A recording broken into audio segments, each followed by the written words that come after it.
consentimento para gravar, correto? Então já estamos gravando. Sim. Isso, muito bom. Todo mundo dando consentimento para gravar. Então, nessa aula de TIC, sai de tudo um pouco, né? Já sai de discussão a apatia, né? E é a primeira vez que eu vou fazer isso online. Então, realmente, de fato, eu não sei o que vai acontecer. Pode ser que não aconteça nada. Mas a minha intenção nessa aula é confundir vocês. Né? Exatamente, confundir vocês. Quero ver se vocês se enrolam com os pressupostos e subentendidos. Né? Se vocês se enrolam ao interpretar questões. Então, nós vamos trabalhar com questões de TICs. Então, deixa eu passar para o slide. Então, nós vamos ficar um pouco no slide e um pouco nessa sala, em que agora sim vocês vão abrir os microfones, né? Quando tiver as questões, vocês vão abrir os microfones e a gente vai fazer uma discussão, né? Uma pequena discussão.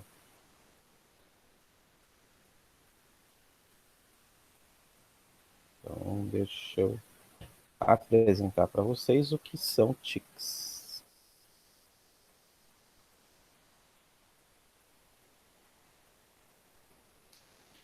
Então, TICs, gente, que cai nas linguagens, né, na nossa parte de linguística, né, é uma das competências do Enem. E TIC significa isso, tecnologias de informação e comunicação. Né? Então, basicamente, o Enem ele se propõe a verificar se os candidatos eles sabem circular, ou eles sabem opinar, ou sabem apontar questões adequadas, né, alternativas adequadas, que versem a respeito das várias tecnologias de informação, né? Tanto em termos sociais, quanto em termos realmente tecnológicos. Né? Tecnologias que falem, tem mais alguém entrando, a Grazi. Então, tecnologias que digam respeito de comunicação, né? Que façam aí esse canal, né? De comunicação entre as pessoas, ok? Então, mais uma vez, a minha intenção aqui é provocar vocês, provocar a reflexão de vocês e provocar a interpretação de vocês a respeito das questões do Enem. Ok? Então, nós temos 7 reflexões. Eu acho que só em uma turma, então a gente já está quantos anos no Cardume? 7 turmas do Cardume, né? 2013, 14, 15, 16, 17, 18, 19, 20. Isso. Vocês são a 7ª turma do Cardume, né? Então, 7 anos aí em que eu faço essa aula. E eu acho que só com uma turma que nós chegamos até a 7ª reflexão.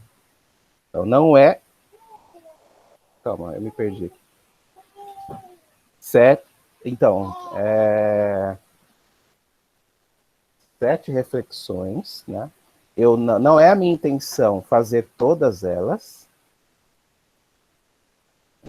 A minha intenção é que nós façamos uma discussão de qualidade em cada uma das reflexões, tá? E a gente vai até por volta de umas 8 e pouquinho, né? Com cada reflexão. E quando eu achar que deu, né? Aí a gente para e eu vou falar por que eu fiz, vou fazer uma síntese, né? Eu vou falar por que eu fiz eu quis provocar vocês e quis confundi-los. Todos preparados? Todas preparadas?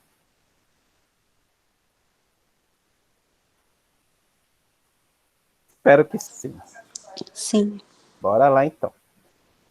Seguinte, a primeira reflexão. TICs e os novos paradigmas de comportamento e consumo. Então, a nossa primeira reflexão é a respeito das tecnologias de informação e comunicação e as suas interfaces, né, as suas imbricações com os paradigmas de comportamento e consumo. Então, as tecnologias de informação e comunicação propuseram novos paradigmas de comportamento, de necessidades e de consumo. Como pesquisamos os preços dos produtos hoje? Como e quando compramos? Do que precisamos? Então, com essa reflexão, né, com essa proposta, esse desafio de reflexão, eu vou pedir para vocês abrirem os microfones e a gente pode começar a dialogar. Tá? Eu vou fazer algumas provocações a vocês aí. Alguém quer falar? Quer começar? Dizendo o que pensa a respeito disso?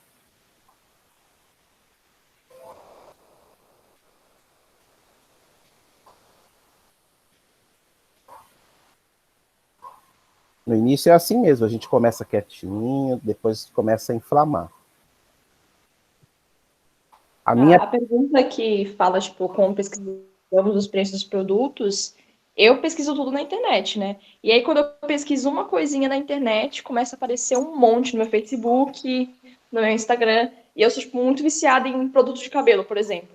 Então, eu percebi aqui em casa que eu tenho mais de 5 cremes de cabelo que eu nem uso. As que eu comprei para poder testar, sabe? Não é uma necessidade, mas eu acabei comprando, porque fica aparecendo o tempo inteiro. Certo, Marina. Essa sua reflexão é legal, porque isso já me traz de cara duas coisas, né? Eu também sou adepto dessas pesquisas por internet, que elas acabam sendo mais fáceis, né? E como eu já tenho aqui os meus 45 anos, né? Eu vi a internet nascer, né?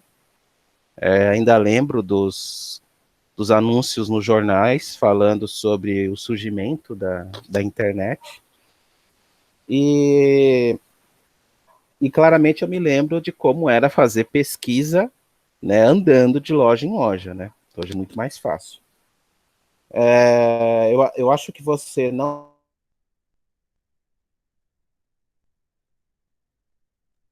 tinha feito esse tipo de pesquisa, né?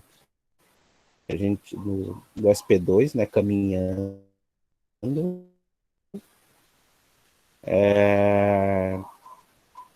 Então, pelo que eu entendi, você falar, é mais fácil, né, fazer pesquisa pela internet. Mas isso também me chama atenção para uma coisa que você também disse e que me parece complicada. Quando você pesquisa, quando você coloca alguma coisa no Google, né, os robôs eles assimilam essa sua pesquisa e toda pesquisa que você vai fazer no Google parece que ele te direciona para caminhos. Você já percebeu isso? Parece que ele vira uma tendência. Você acha que isso pode te induzir a comprar coisas que você não precisa? Com certeza, porque foi isso que aconteceu com, tipo, um produto X de cabelo. Falei assim, não vou comprar, tá, sei lá, eu nem vou gostar. Aí ficou aparecendo durante, sei lá, umas 2 semanas pra mim. Todo dia eu via, eu falava assim, a embalagem é bonitinha, não sei o que é bonitinho. E aí eu acabei comprando. E eu realmente não gostei do produto, cara. Eu sabia que eu não ia gostar, só que eu acabei comprando porque burra, né? Entendi. Não necessariamente você deva se condenar como burra, né? Mas é que essas máquinas, né? Esses robôs, eles são muito eficazes nesse marketing de empurrar coisas para a gente. Ou com uma que a gente chama de propaganda agressiva, né? Em termos de preço, né? Agressiva de preço, ou agressiva de visual, né? Então é muito difícil não cair nessa armadilha, né? Quem mais já caiu nessa armadilha de comprar coisas sem precisar? Naquele momento, só porque achou bonitinho. Olha, eu nunca tive uma experiência assim que eu me recorde de ter feito isso. Eu pesquiso muito, às vezes eu coloco no carrinho e daqui a pouco eu não fecho a compra, aí eu lembro que realmente eu não preciso. E também, eu não sei se é questão de idade, com 2 filhas a gente vai dando outras prioridades, né? Não acaba vendo o que é bom para todos, não só para um, e se todo mundo está precisando ou não. Aí a gente fica talvez um pouco mais segurando a grana para uma outra necessidade, mas em compensação com o alimento, quem nunca comprou um lanche assim, pagou caro e não era aquilo, né? Aí perdeu dinheiro à toa, coisas assim. Mas em outras coisas eu acho que eu nunca fui de comprar assim, só por comprar.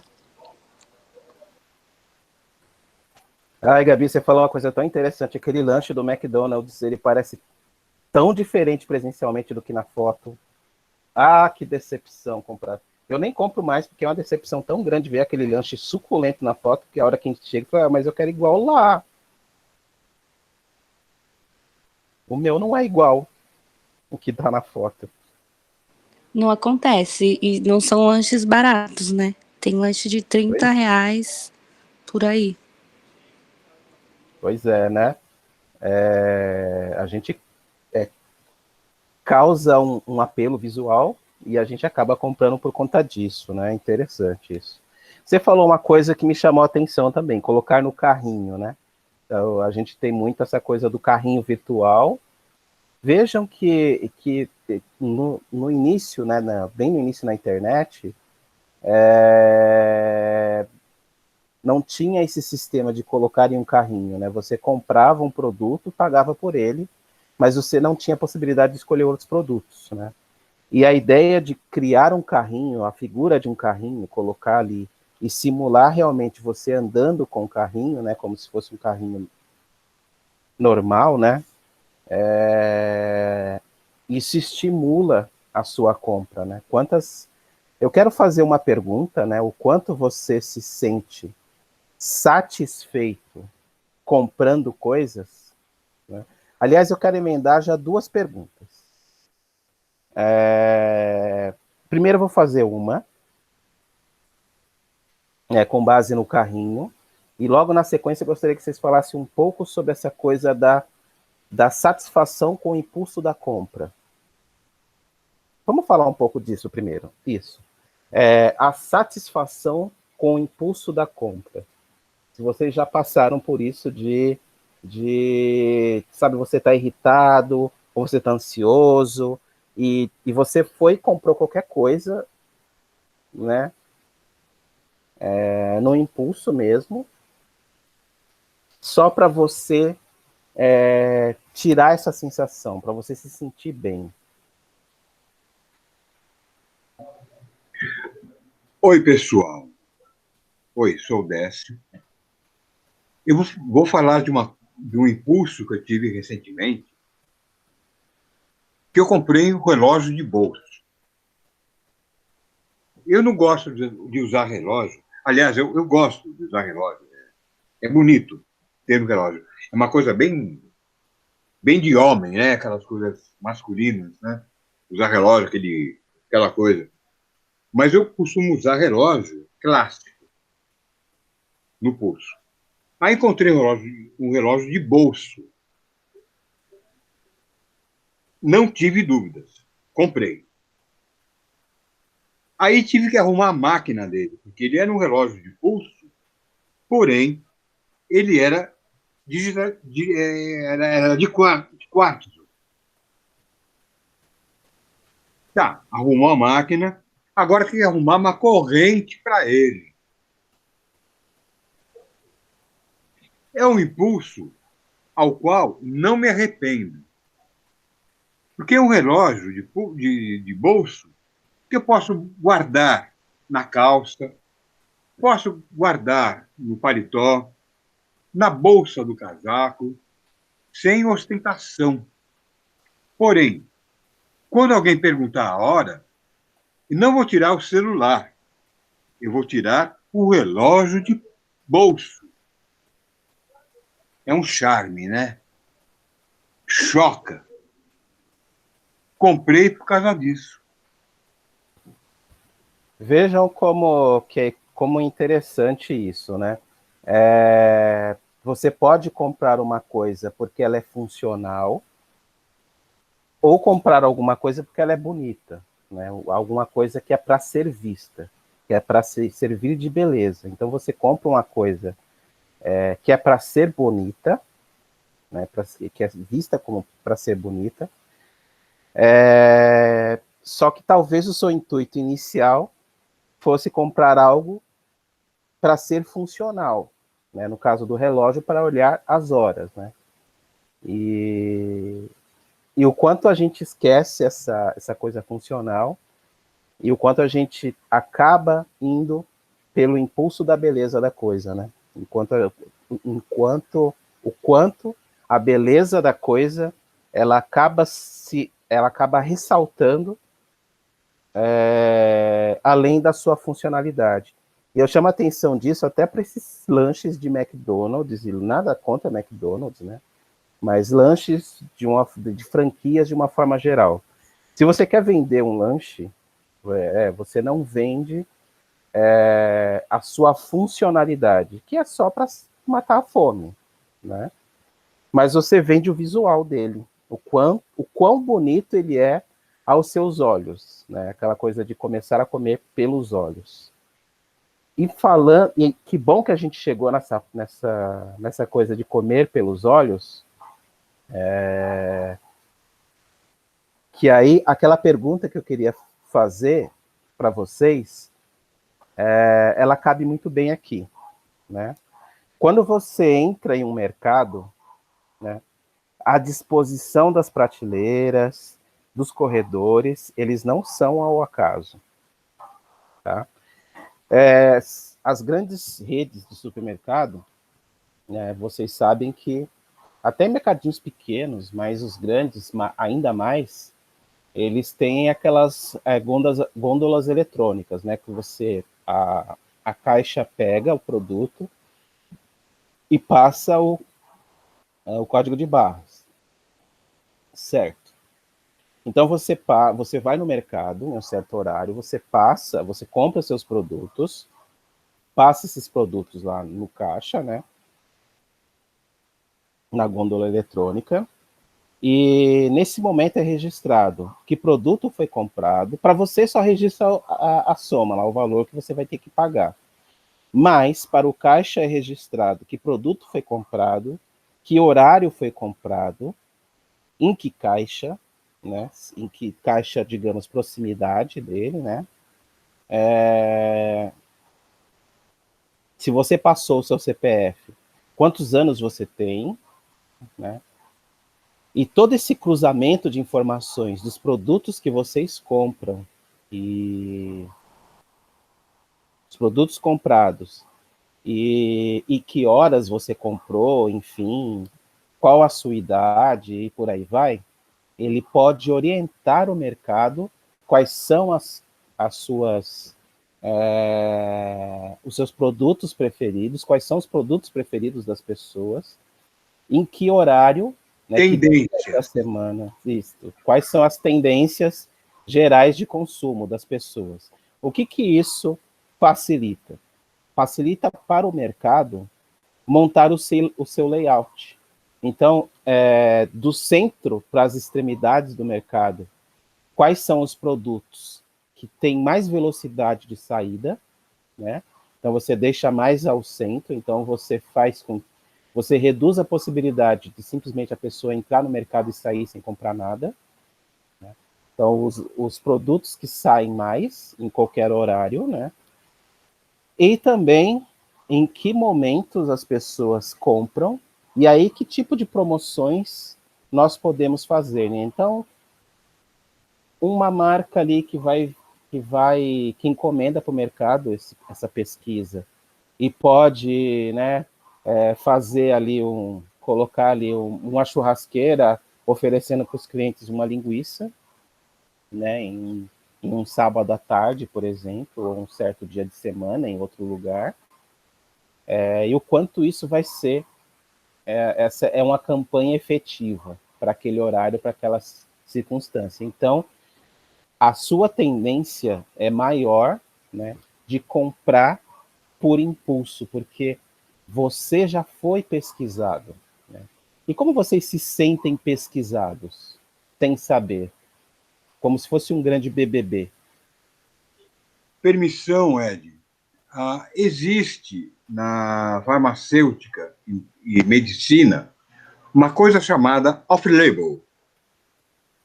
Este argumento é usado constantemente pela publicidade, o off-label, o que não está dentro do aspecto normal.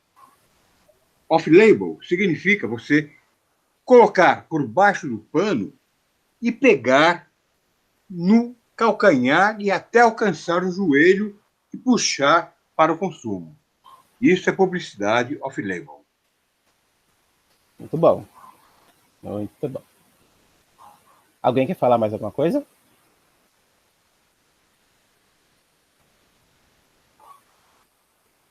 Vocês estão quietinhos, mas eu vou provocar vocês, né? Então vamos para uma questão do Enem. Então, essa questão do Enem de 2013, caderno amarelo, como o Sérgio gosta. Eu vou dar 3 minutos para vocês responderem ou pensarem na resposta dessa questão. Vocês conseguem enxergar? Tá tudo tranquilo? Tá sim. Beleza, vamos lá.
Olha, Val Faustino, caramba, seja bem-vindo, carinha.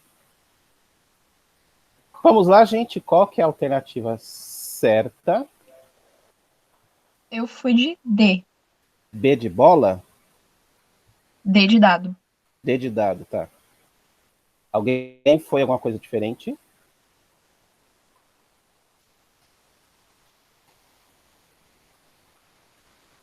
Não, todos foram de D de dado, pelo que eu estou vendo, né? Então, eu não consegui confundir vocês aqui. Muito bom, Cardume, muito bom.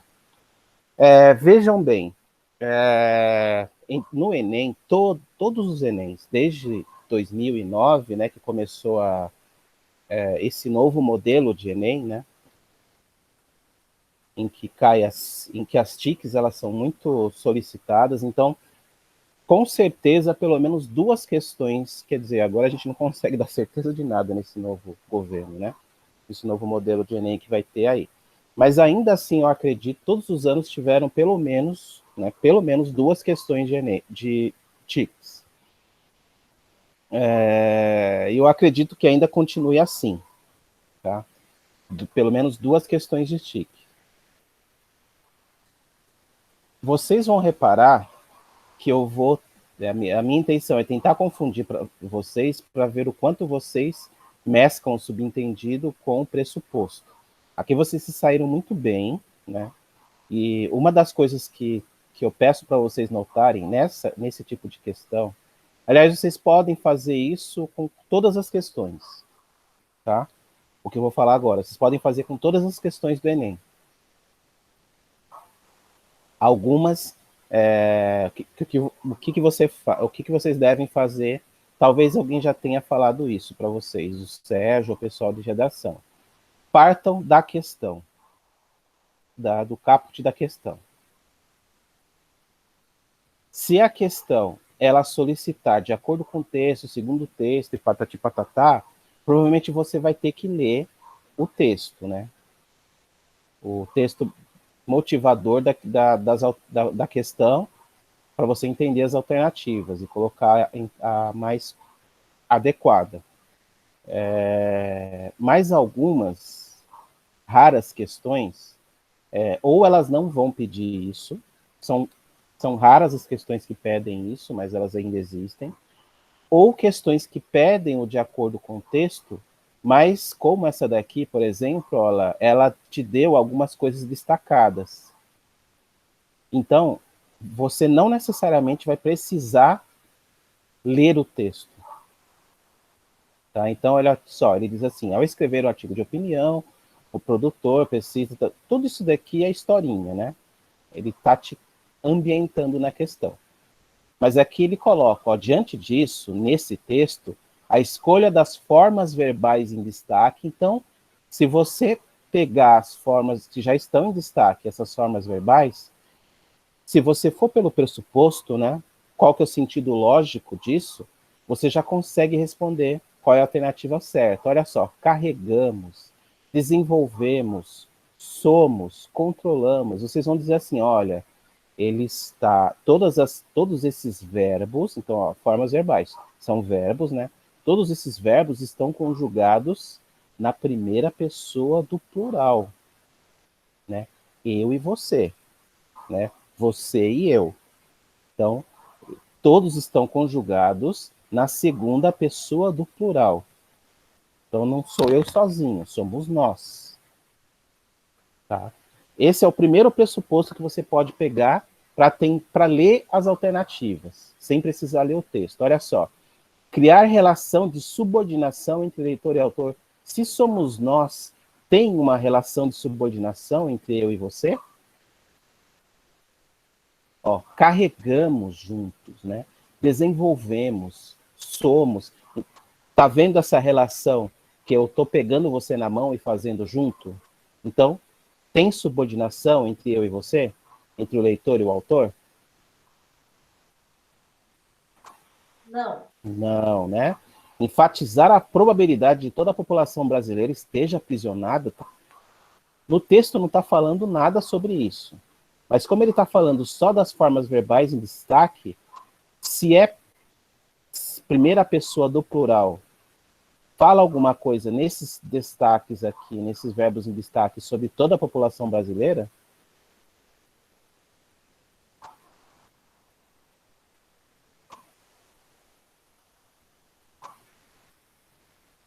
fala, é capaz de falar sobre toda a população brasileira?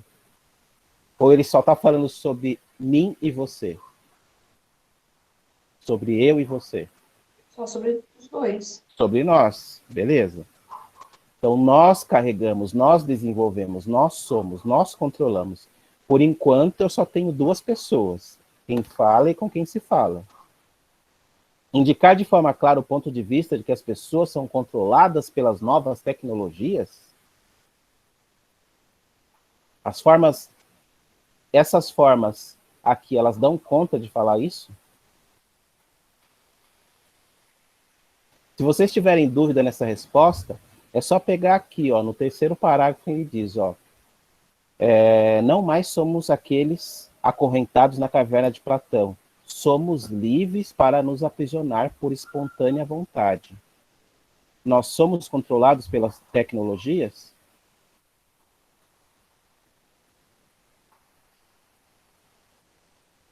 Vocês estão tímidos para falar o não, mas tudo bem. Vamos lá, no D, então, que vocês disseram que é o certo, tornar o leitor copartícipe do ponto de vista de que ele manipula as novas tecnologias e por elas é manipulado. Então, somos nós. Então, o leitor, ele é copartícipe, ele está junto com o autor. Né?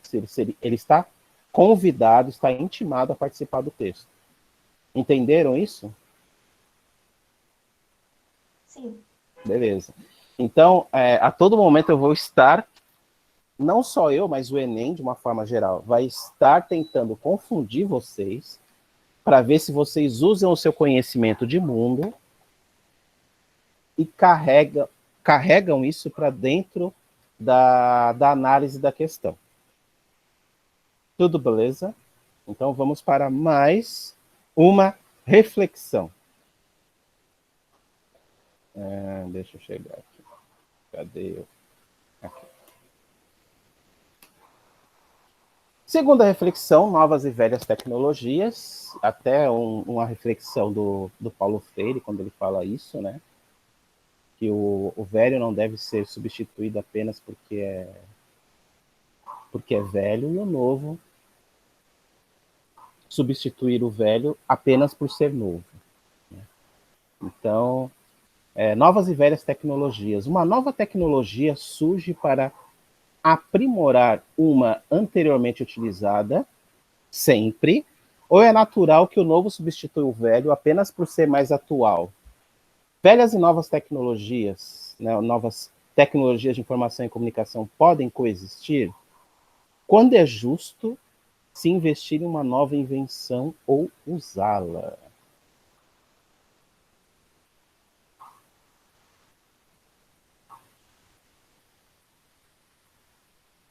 Alguém se pronuncia? A pergunta de velhas e novas, se as velhas e novas TICs podem coexistir, eu acho que sim, porque hoje em dia a gente tem a internet, a gente ainda tem os jornais, ainda tem a televisão. Então, Ótimo. essa resposta, isso. Ótimo. Você falou isso, é interessante porque o rádio, por exemplo, ele está sofrendo muito para se manter em voga ainda. Mas muitas pessoas, não apenas as pessoas saudosistas, mas muitas pessoas, principalmente aquelas que estão no trânsito, estão voltando para casa, ainda ouvem o rádio da forma tradicional. Apesar de o rádio, o jornal e essas antigas tecnologias necessitarem, né, elas terem se reinventado. Então, nós sabemos que o Estadão, a Folha, né, elas estão na internet, elas estão com leitura digital. O rádio ele está cada vez mais presente nas mídias sociais, no Facebook, e em blogs e por aí vai, né? Mas a gente ainda tem o rádio da forma tradicional mesmo, tem muita gente ainda, eu mesmo, né? E conheço muita gente nova que ainda ouve rádio, né? Mariana vai falar. O próprio podcast, né? Ele é bem parecido com Ótimo. Ainda bem que você lembrou do podcast, porque o podcast, ele é Ele foi criado há muito tempo, hoje ele foi resgatado, né? Hoje não, há pouco tempo ele foi resgatado. Eu trabalhei bastante com podcast há algum tempo atrás. Senti necessidade de ir para o Vlogcast, que é o podcast em vídeo, mas existem pessoas que são fiéis, né, seguidoras do podcast. E o podcast é esse exemplo de algo novo, né, ele ressurgiu, então algo novo que usa uma tecnologia antiga, né? Só a audição, né, só o ouvir. E as pessoas gostam de histórias, gostam de ouvir, né? Eu sou de uma época em que a gente vê a minha mãe ouvindo histórias no rádio, né? Ao pé do ouvido, né? Então, legal que você falou isso, lembrou dessas velhas tecnologias que estão coexistindo com as novas tecnologias. Elas se reinventaram, em grande parte, mas elas não deixaram de existir. Legal, muito, muito bem colocado.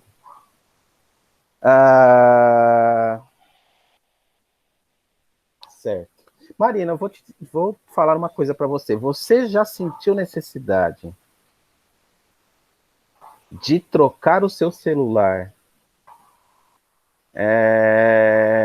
só porque ele está ultrapassado? Assim, ele ainda funciona bem, ele atende a maioria das coisas, a maior parte das coisas que você precisa, mas surgiu um telefone novo aí, um Xiaomi novo, ou um iPhone novo. Você já sentiu necessidade, ou já trocou de celular, porque você sentiu que o seu estava obsoleto?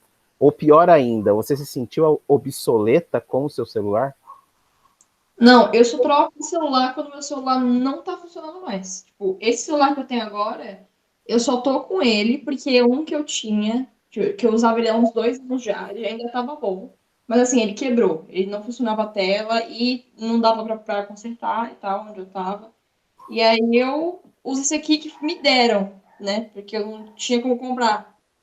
Então, assim, eu só troco de celular quando o celular quebrou, mas eu nunca troquei celular, nunca tive celular assim, tipo, da moda, tá ligado? Eu Tá, tenho um celular assim. beleza. Mesmo Ou se você então, tivesse dinheiro. ou então, Ed, vamos Oi. colocar um passo mais ao futuro. Você está contente com o seu 4G? Você pensa no 5G? Vai trocar no primeiro semestre, quando obtivermos a ligação 5G, porque ela é rápida, 20 vezes maior que a 4, ou está satisfeito com 4? Pois é, a, a mídia, a via de comunicação, será que ela já nos atende? Ela é insuficiente? Ou, aproveitando essa sua pergunta, a gente precisa realmente de um 5G?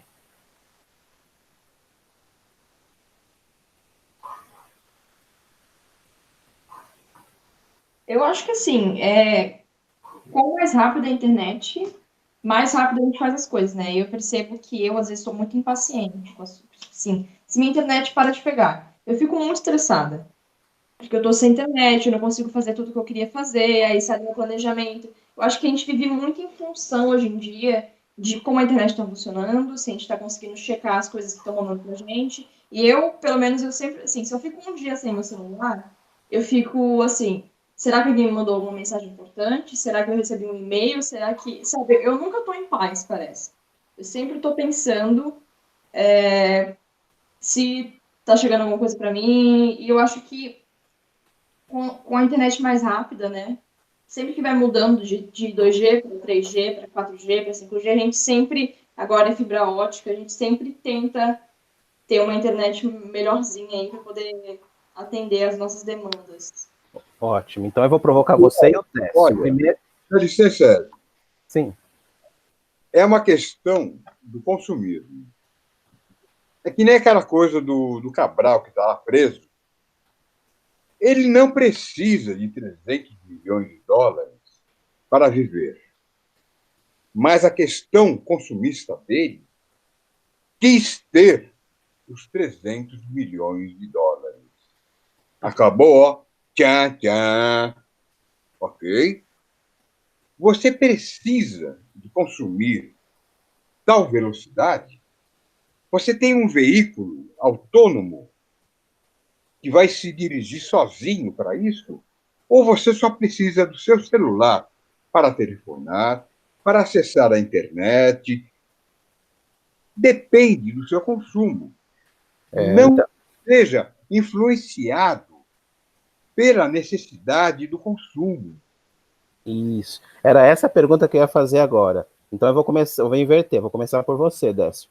Você usa a internet para quê? Responda brevemente. Você usa a internet para quê?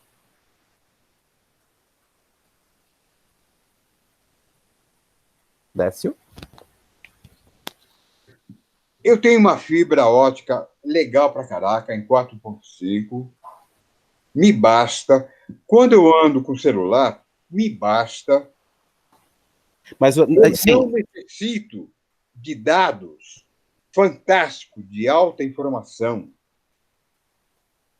Eu, certo. como ser comum, estou satisfeito.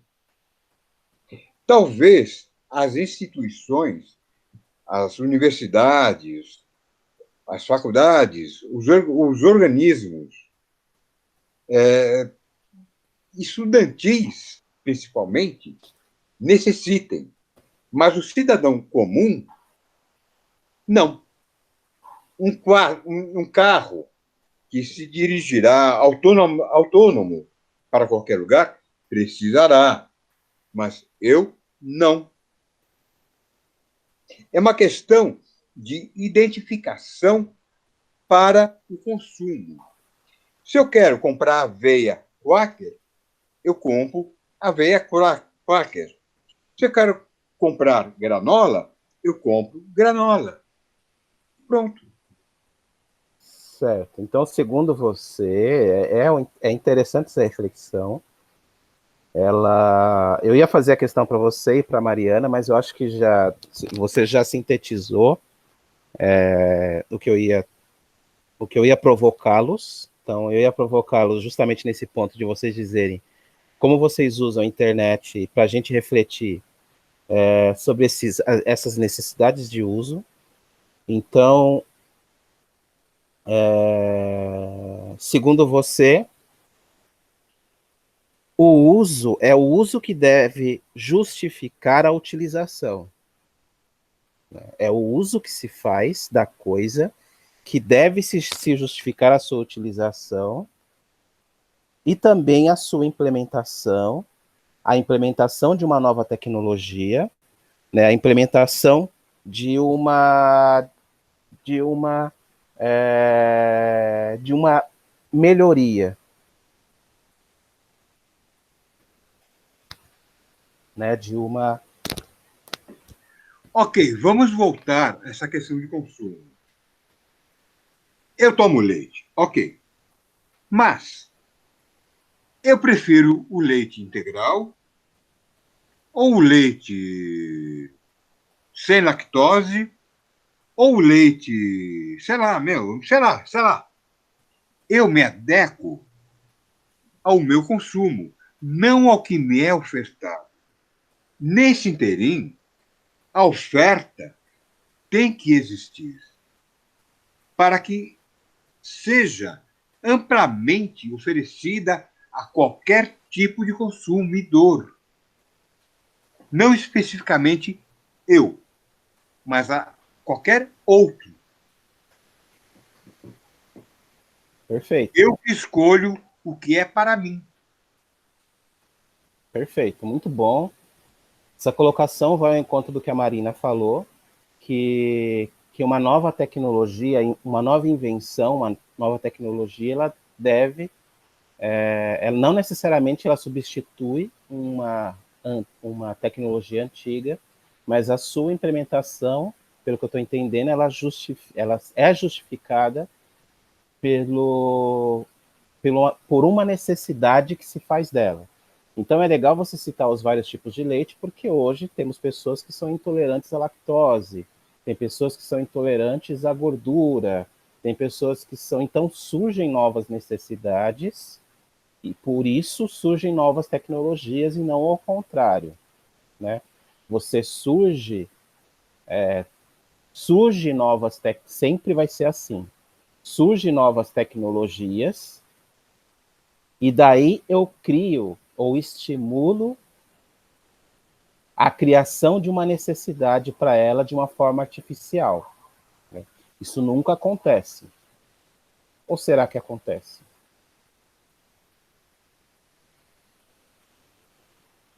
Será que é sempre assim? Uma nova tecnologia, ela surge de uma necessidade? Ou será que pode acontecer casos em que surge uma tecnologia e aí você estimula artificialmente, por meio de marketing, por exemplo, que você crie uma necessidade? São ambas oportunidades. Ambas. Eu estava falando com o Brenner uns dias desses, assim, que eu vi uma matéria sobre a Gillette, né? Que o cara da Gillette, ele antes só usava uma lâmina, né, comum. E aí o cara fez a Gillette. E aí era só para os homens usarem, né? Eles usavam mais e tal, porque não precisava no barbeiro, você podia fazer em casa. Mas aí eles começaram a fazer a propaganda em revista das mulheres com as axilas depiladas, lisinhas. E aí, assim, desde então, as mulheres elas foram incentivadas a sempre estarem depiladas, todas as áreas do corpo, né? É que nem. É isso aí. Você falou outra coisa, não tem nada a ver. Mas isso da Gillette é né? Foi uma invenção, foi criado para poder atender uma necessidade masculina, só que aí eles viram a oportunidade, né? Das mulheres também usarem a Gillette, e eu acho que nós consumimos bastante esses meios de depilação e tal, porque é uma coisa meio imposta, né? Marina, você deu um exemplo muito bom. Pergunta para o Tony Ramos. Marina, você deu um exemplo muito bom, que é a criação de uma necessidade que não existia antes. Então você muda um conceito inteiro de se fazer social, né, por meio de propaganda. Você cria uma necessidade que não existia antes. De repente, as mulheres nunca viram necessidade de se depilar e de uma hora para outra elas começaram a se olhar e se acharem feias, peludas, né? E é muito louco, porque assim, não é só elas acharem feio, é toda a sociedade realmente achar feio, né? Sim, Porque sim. assim, quando eu tô, por exemplo, com a minha axila com pelo, o meu pai ele olha pra mim e fala assim, eu tenho que depilar, entendeu? Porque ele não acha bonito, ele acha feio. Então, assim, é uma coisa que, né? Sim. E isso estimula os homens também a achar feio, né? Fale, Queridos e queridas, olha só uma coisa. Eu, como publicitário, com formação em comunicação social e publicidade, jornalismo, KC4, eu sei que as tendências de criação de produto, elas partem de duas fontes. Uma, da necessidade do consumidor por algo que é preeminentemente necessário. Outra, por algo inovador que alguém está jogando no mercado. Bill Gates é um bom exemplo.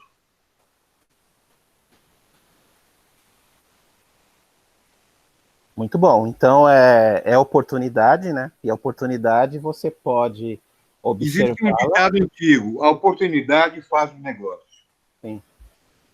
E isso também vai ao encontro do que a Mariana falou, né?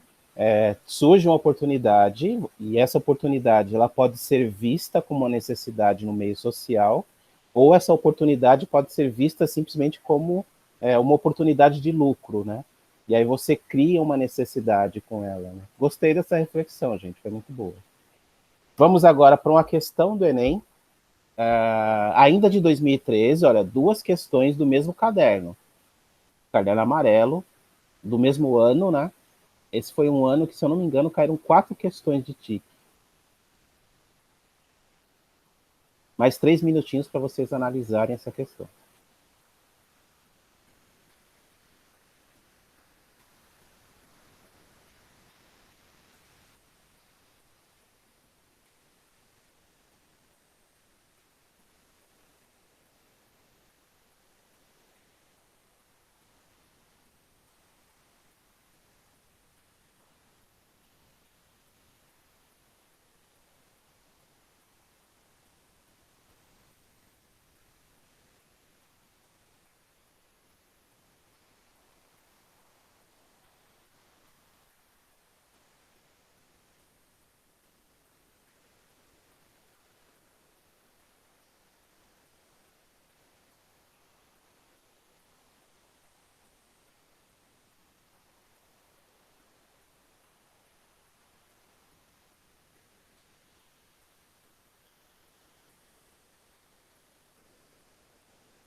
Eu acho que há, mas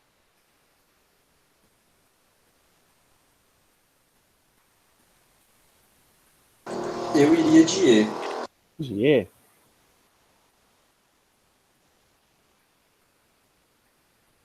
Alguém tem alguma coisa diferente?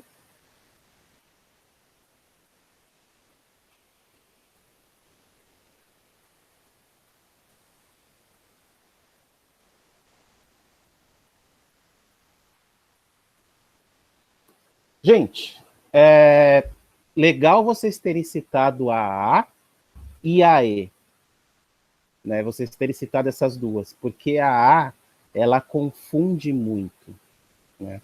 Então, ele fala lá, né? É desdobramento. Olha, essa palavra no... Vou voltar, né? Ó, ela não está grifada. E aqui ela está grifada. Então, a gente começa pela alternativa, né? Pelo caput da questão, né? Questão em si. Então, ao tecer considerações sobre as tecnologias... E é sempre legal a gente começar pela questão que a gente sabe o que está sendo pedido em relação ao texto. Então, a gente já vai ativar os nossos sentidos para isso, né? Então, ao tecer considerações sobre as tecnologias da contemporaneidade e os meios de comunicação do passado, esse texto concebe que a escrita contribui para uma evolução das tecnologias por... Né? Então, a gente leu, aí, olha só lá no finalzinho aqui, ó. Enfatizo, assim, o parentesco que há entre o computador e os outros meios de comunicação, principalmente a escrita. Né? Então, o texto está falando do hipertexto, né? Aquele texto que ele desdobra em outros textos. Né? Esse texto, onde eu estou? O parentesco é principalmente a escrita, uma visão da informática como um desdobramento daquilo que a produção literária impressa e, anteriormente, a tradição oral já traziam consigo. Então, esse texto concebe que a escrita contribuiu para uma evolução das tecnologias por fornecer base essencial para o progresso das tecnologias de comunicação e informação.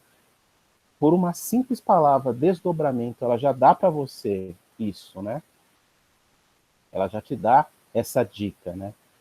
É uma visão da informática como um desdobramento daquilo que a produção literária impressa anteriormente, a tradição oral, já traziam consigo. Então ele diz, tivemos a tradição oral, depois tivemos o meio impresso, e agora temos o hipertexto no computador. Então, uma seguida da outra. Ó. Se desenvolver paralelamente nos meios tradicionais de comunicação e informação, né? Então, tradição oral, por exemplo, ela não está entre os meios tradicionais de comunicação. Né? Atualmente, né? Atualmente. Então, atualmente. Então, ele não seria em paralelo, né? Seria um seguido do outro. Né? Desdobramento é aquilo que acontece na sequência de outra coisa. Legal, legal, legal. Bom que surgiu olha, eu acho que é a A, porque realmente ela estava aqui para confundir vocês. Então, esse tipo de coisa, vocês já vão ficar mais atentos, mais atentas. Vamos para a última reflexão. Então, tivemos 7 reflexões, trabalhamos 3, mas não tem problema. Eu já vou explicar na sequência da questão por que essas reflexões, elas não necessariamente a gente precisa trabalhar com as 7. Tá? Terceira reflexão, falar justamente sobre o hipertexto, né? E ele comenta, se você pudesse escolher o que e como ler, ou escrever segundo o seu interesse, necessidade e vontade, e como você se sentiria sendo coautor de seu próprio processo de leitura? Acha que isso ajudaria ou atrapalharia você? O que vocês pensam sobre isso?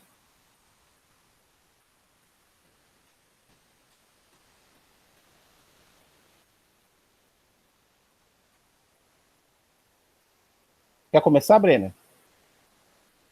Agora eu vou... Eu tô interpretando ainda, viu? Brenner, eu vou te espetar agora. Por exemplo, você acha que...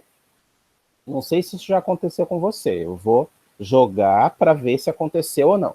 Você já foi para o computador com uma intenção de pesquisa, né? Então, eu vou pesquisar sobre algo que a sua escola pediu, ou algo que você quer comprar, não sei, né?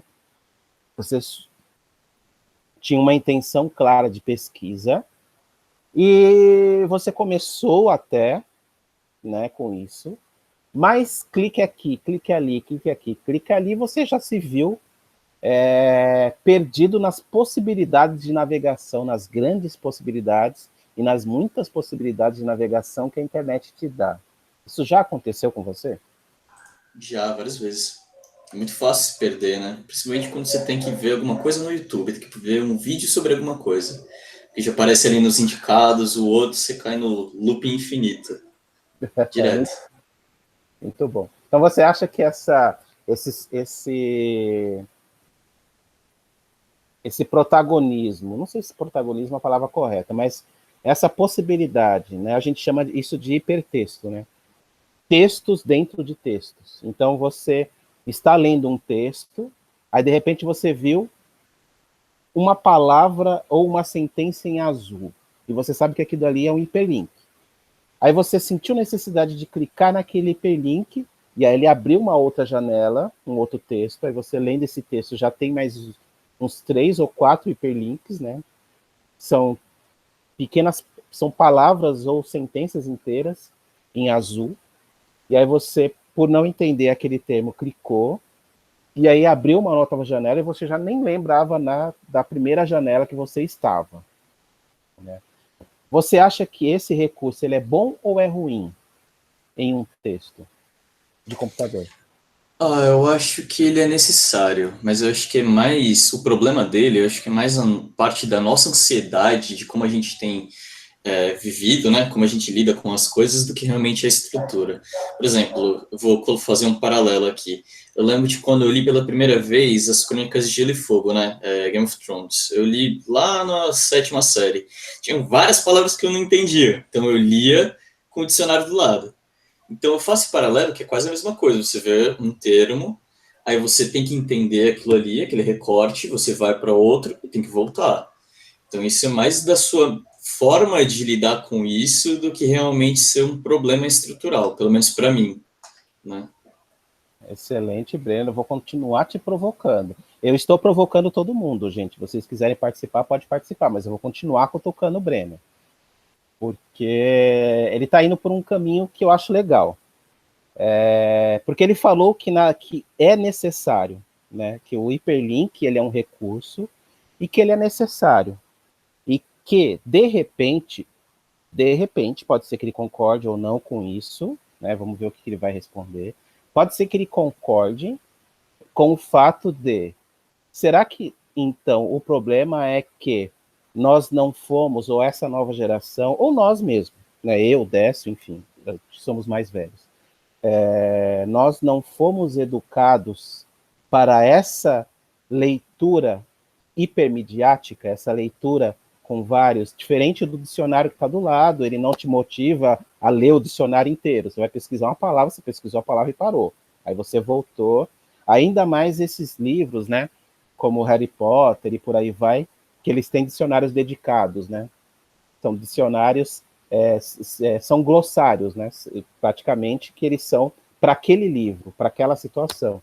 Você vê e volta para a leitura, né? Mas será que esses leitores não foram habilitados para essa leitura hipermediática, então? Eu concordo, eu acho que é mais ou menos isso. Mas eu fico também pensando se é possível isso ser natural, né? Porque eu acho que é necessário, porque apresentam vários temas, né? E você às vezes você não conhece aquilo, você tem que ir abrindo, né? E pesquisando.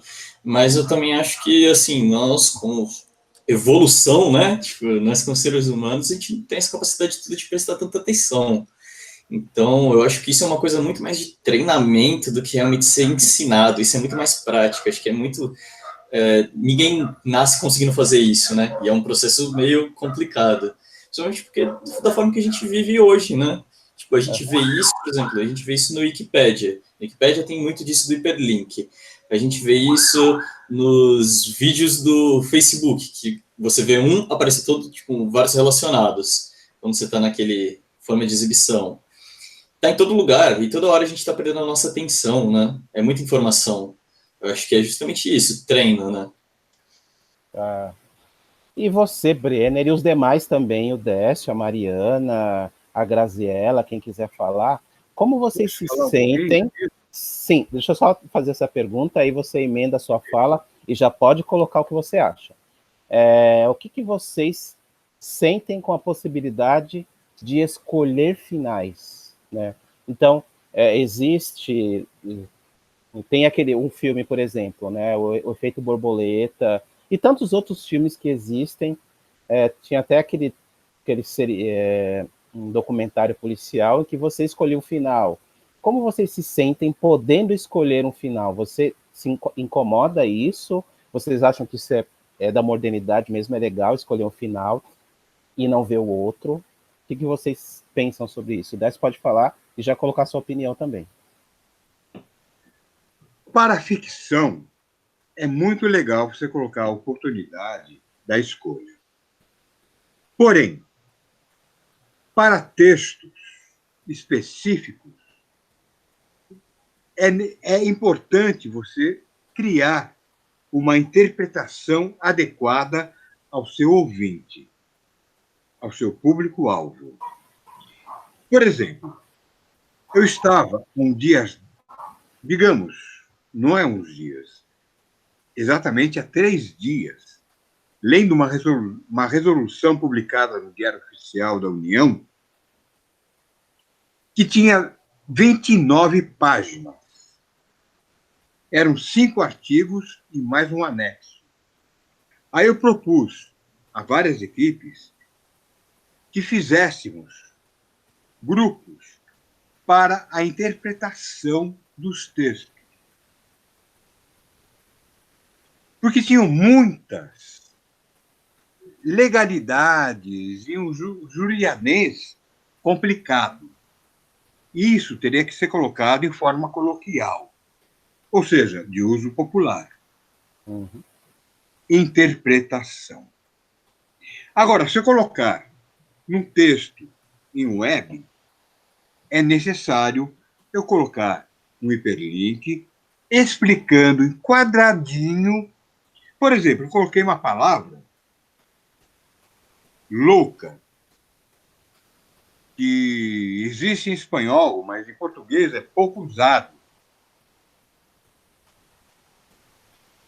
que é visuscitatez. Aí eu tinha que explicar o que era isso, velho. A pessoa comum não sabe o que é vícios statês.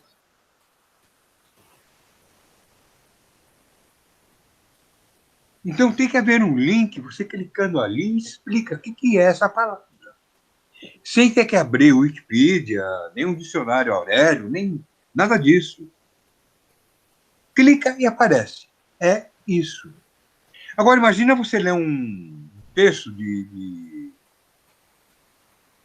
digamos, de Machado, ou pegando uma coisa mais atual, que está nos jornais de hoje, um texto de Folha de São Paulo, por exemplo, do Hélio Gaspari, que ele é cômico, ele usa expressões fáceis de serem entendidas, sem necessidade de usar a Wikipedia. Décio, você fala uma coisa que é interessante, e ela vai ao encontro do que o Brenner falou também, e eu acho isso interessante. Em duas situações opostas, né? Essa coisa de você necessitar de um dicionário ou um glossário para... Então tem aquilo, né? Às vezes você tem livros. Eu li um livro, por exemplo, que era todo escrito em português africano. Então é bem difícil de você entender, né? Mas existia um glossário ao final, né? Mas também é ruim você ficar indo para o final, olhar o glossário, depois voltar, e se incomoda. Mas nós temos o Kindle, por exemplo. O Kindle, ele não permite acesso à internet para você não se perder. Então, é isso que o Brenner comentou. Mas ele permite também isso que você colocou, o Décio, de que você passa o dedo em cima da palavra que você não conhece e ele abre uma caixinha de diálogo, um hiperlink, né, um hipertexto, e dá o cunho vernáculo daquela palavra, né, dá os sinônimos daquela palavra. E, enfim, você acaba não tendo conexão à internet para você. A filosofia do Kindle é você não ter acesso ao mundo externo para você se concentrar na sua leitura. Mas você me chamou a atenção para uma coisa, infelizmente a gente não tem mais tempo, eu já estou indo para a alternativa, fica para a reflexão de vocês, mas você me chama a atenção para uma coisa que o Brenner também falou, que é a necessidade de você escolher o seu percurso de leitura. Então, se você, como você citou, na sua leitura, tinham, sei lá, 30 páginas, se você cria isso, né, um texto mais enxuto de 1 ou 2 páginas, mas você cria hiperlinks, né, hiperlinks dedicados, né, você possibilita que a pessoa crie o seu próprio percurso de leitura, né? O que acontece muito hoje na educação mesmo, na educação que acontece no EAD, no remoto não, mas principalmente na educação à distância, em que você escolhe aquilo que você quer aprender, né? Aquilo que a nova PCN ela gostaria de colocar para as escolas, principalmente de ensino médio. Você não estuda todas as disciplinas, você não precisa estudar, se você quer humanas, você não precisa estudar matemática, não precisa estudar física, não precisa estudar biologia, mas você vai estudar sociologia, filosofia e coisas desse tipo. Então você cria o seu percurso de aprendizagem, você se torna protagonista de si próprio. Ed, só mais uma coisa. Nesses últimos 30 anos, nós temos mais acesso à informação do que em 500 anos de história humana tivemos. Inclusive, isso era uma das provocações, né? Esse excesso de informação que nós temos, o quanto ela é prejudicial ou não, né? Porque com o excesso de informação, a informação ela é necessária, claro, ela é necessária é necessário mais pesquisa, é necessário mais informação, porque ela é a porta de entrada para o conhecimento. Mas também Filtrar e administrar. você sabe que você não vai conseguir ler tudo que está disposto no mundo. Você vai ter, ao escolher uma leitura, você provavelmente está se privando de outras, né? E não é privando do tipo, eu vou ler depois tudo. Não, você não vai ler tudo. Então tem livros que eu comprei aqui para o meu doutorado que eles estão no plástico ainda. Eu nem abri, né? Mas a minha vontade era ter no momento para ler algum dia, né? Eu ainda não sei se eu vou ler. Mas o mundo ele tem muita informação, né? O quanto a gente consegue dar conta de absorver tanta informação, e informação não é conhecimento. Conhecimento é processamento da informação. Muita informação absorvida também não significa nada. Se você lê muito, não significa que você tem conhecimento, significa que você leu muito, não que você sabe muito. Olha, Ed, todo dia eu leio cerca de 4 jornais. Eu acordo umas 6 horas da manhã e fico lendo. Eu leio rápido, né? Eu tenho uma questão de leitura rápida, né? Então eu leio em português, em francês, em inglês, rápido. E seleciono informações. Aí recorto cada informação e direciono para cada grupo tal informação importante para o grupo que é necessária a tal informação que eu absorvi. Ao mesmo tempo que eu sou um diretor de conteúdo, digamos assim, eu sou um direcionador de ações. O que eu estou provocando, quando eu falo do Bozo, por exemplo, eu direciono para quem é contra ou a favor. Depende do meu humor. Então, eu sou um controlador. Mas a informação está lá. Se eles quiserem pegar e ler na íntegra, está lá favorecido o texto e a origem. Eu direciono a informação. Está lá. Leia o que quiser, mas eu escolhi esta para você entender o que eu estou entendendo. Ou seja, eu sou diretor de uma cena de uma peça de teatro inteira. Sim, bacana, muito bom. É necessário mesmo ser um veículo da informação, né, para outras pessoas.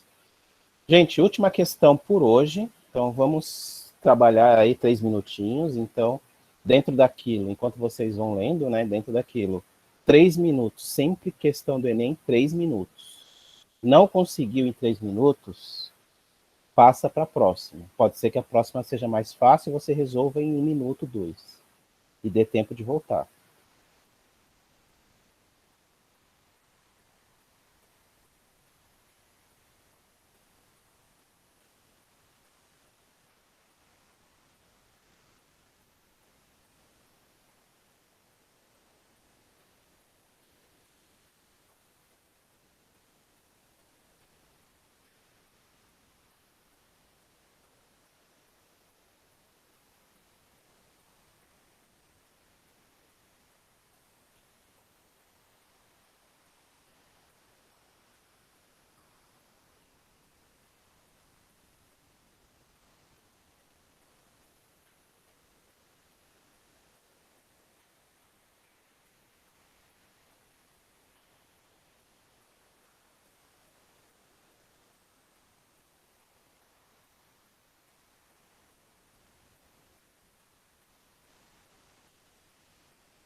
E aí, Cardume, já temos a resposta?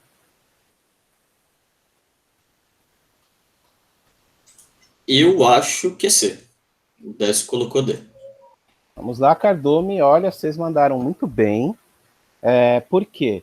Porque, às vezes, muitas vezes, a resposta vai ser a mais simples. Porque é aquilo que eu tinha comentado com vocês quando trabalhamos com pressuposto, né? Pressuposto é o sentido lógico. E o sentido lógico normalmente é o mais simples. Não é sempre, né? Mas normalmente é o mais simples. Vê que todo momento que ele fala do hipertexto, ele fala basicamente o que está no C. O hipertexto é simplesmente um novo modo de leitura e organização da escrita segundo o texto. Tá? E aqui, qual a mensagem que eu deixo para vocês de tudo isso? Então, a gente trabalhou três reflexões. Vocês trabalharam muito bem. E tudo que vocês disseram, né, vocês argumentaram muito bem. E toda essa argumentação de vocês podem utilizar, de repente, né, para a redação de vocês. Somente esse ano que nós estamos falando sobre as relações entre a não presença, né, a pandemia, ela obrigou as pessoas a se isolar. Então, a não presença física entre as pessoas fez com que elas recorressem às tecnologias de informação e comunicação, novas ou velhas.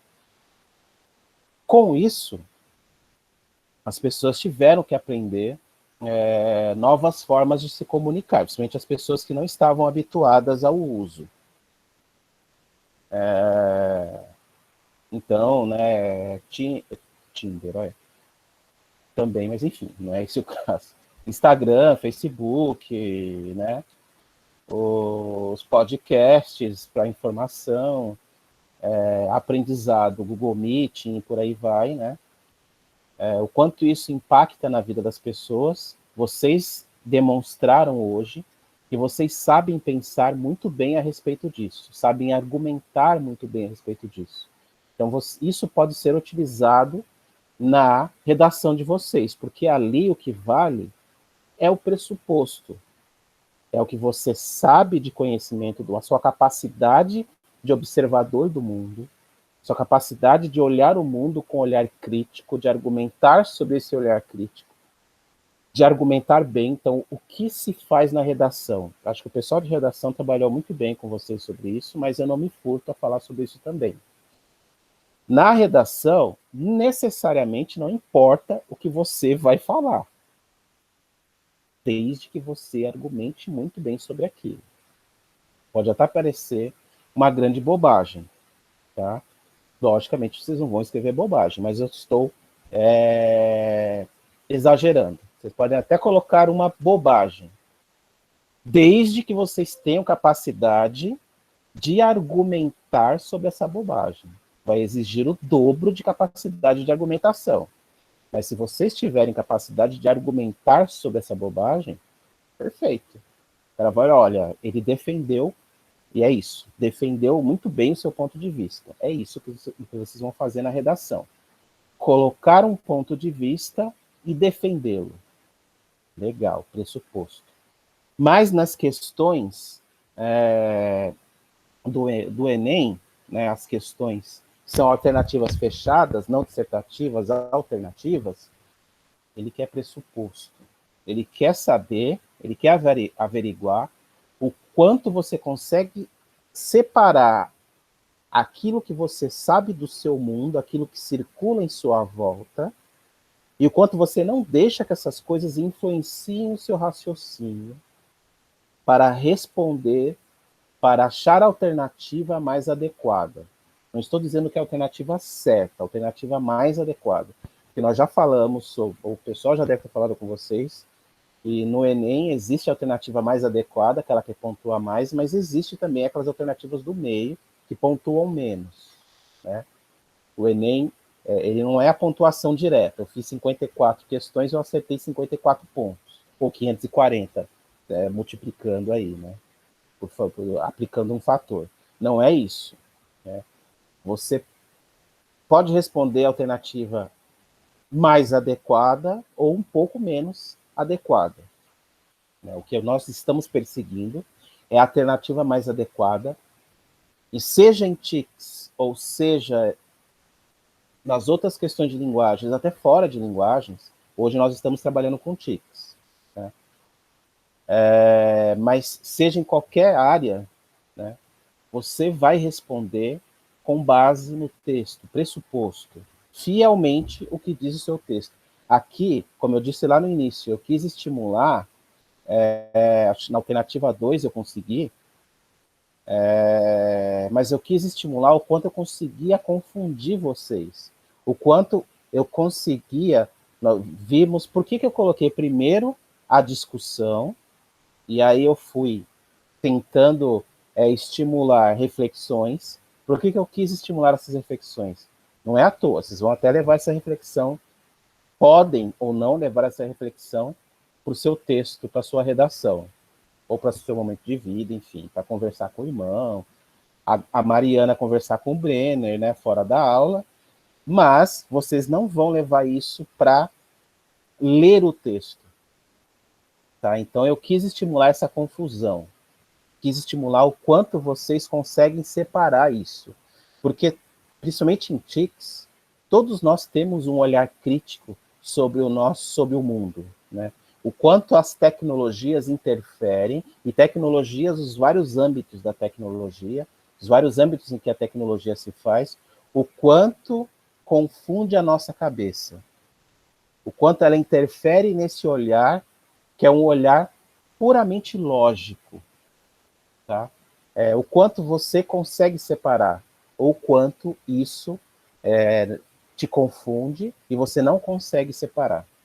Então, terão pelo menos 2 questões de ti, e vocês vão ler esquecendo o conhecimento de mundo de vocês. Essas questões irão te provocar, exatamente o que a gente fez hoje. Vão provocar a confusão de vocês. Mas vocês não vão errar essas questões, porque vocês irão olhar para elas com um olhar lógico, com um olhar de pressuposto. Certo, Cardume? Mas eu não estou dizendo que é menos importante o seu conhecimento de mundo. Né? Tem várias questões que nós nos colocamos aqui, várias discussões que nós começamos, que de repente poderia seguir pela noite inteira. Já passou das 8h30, eu ia só até umas 8h15. Renderia uma noite inteira tranquilamente, porque a gente gosta de refletir sobre as coisas que estão no mundo e sobre como esse mundo nos impacta. E isso é bom, isso é necessário para a vida, mas não para a prova do Enem.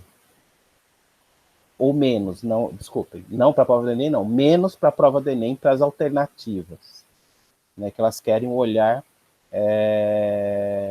lógico, baseado em pressuposto. Tudo bem, Cardume?